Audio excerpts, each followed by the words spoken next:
That's true, but Xi Jinping doesn't want. Let me finish. Xi Jinping doesn't want the status quo. KMT's position is to maintain status quo. Latest figures suggest that your party is down to 14% Don't give popularity. us any wrong information getting from the poll. Are you referring to the local elections? Our party will win the election. The local elections, are you referring to? Thank you so very much, Richard. And thank you for your interview. And it's time is up. Thank you. It's not going to happen. Number one, KMT is a founding party of... So do you believe that by not pursuing dialogue, is the DPP putting Taiwan in a dangerous situation, increasing the chance of a Chinese invasion? I should say, I'm a Taiwanese.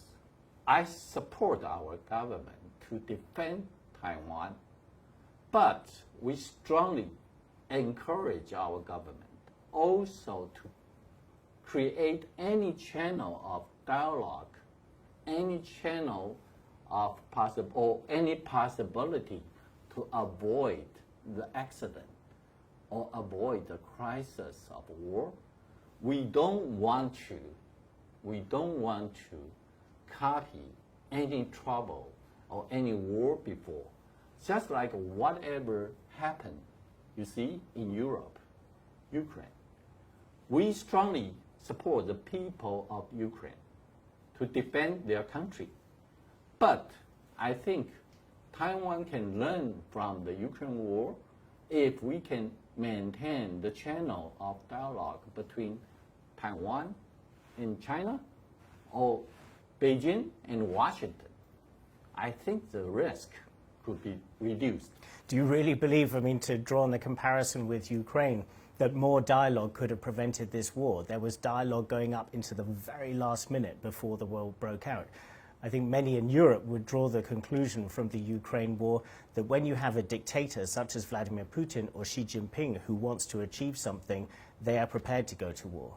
But at least, today, any kind of dialogue between two sides can still reduce the possibility or the chance of war. I know nobody like autocracy or dictatorship. I am a Taiwanese people or democracy party. We believe democracy is number one totally. But if no dialogue, Richard, you think is the best way or to face those dictatorships? But Mr. Chu, what do you want to achieve with dialogue with China? Because it's not the core problem that it seems is insoluble through dialogue, that you have two completely opposite viewpoints on either side of the Taiwan Strait. You have Xi Jinping in China insisting that he desires reunification, as he puts it, with Taiwan, and refusing to rule out the use of force, making it very clear that he is willing to use force.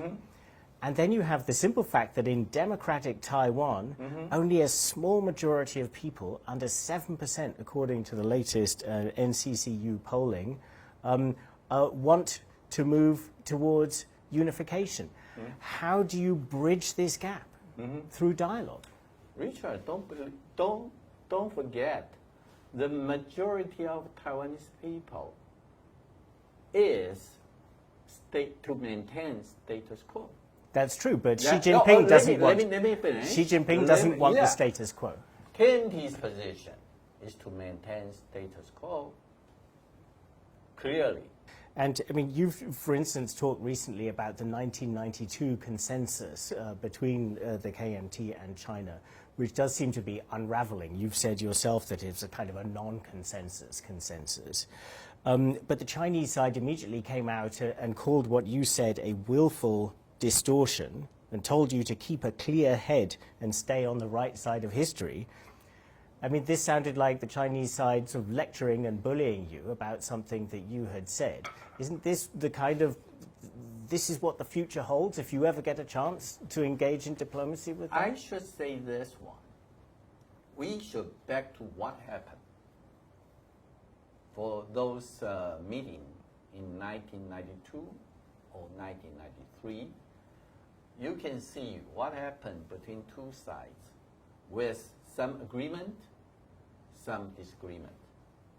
Those disagreement, which means we put those disagree aside, pursue the common. That's the spiritual or the conclusion or the consensus of 1992's meeting. So 1992 consensus is just like we said is created or constructive ambiguity between two sides. We pursue the common.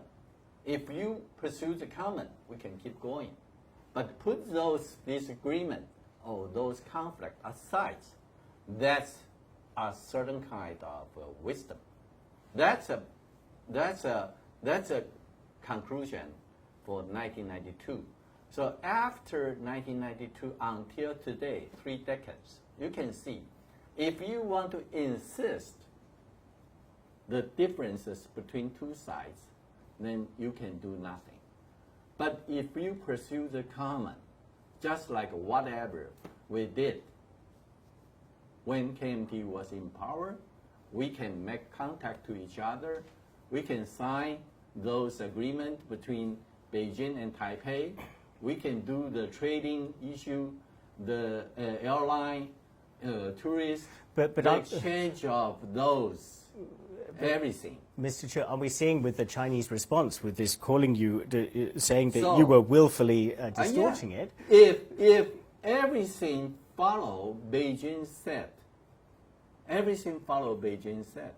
that's just like not 1992's consensus. We have different interpretation. We have different definition. That's fact. That's true. But we pursue the common and put the conflicts aside. So the latest figures suggest that your party is down to 14% Don't give us any wrong information getting from the poll.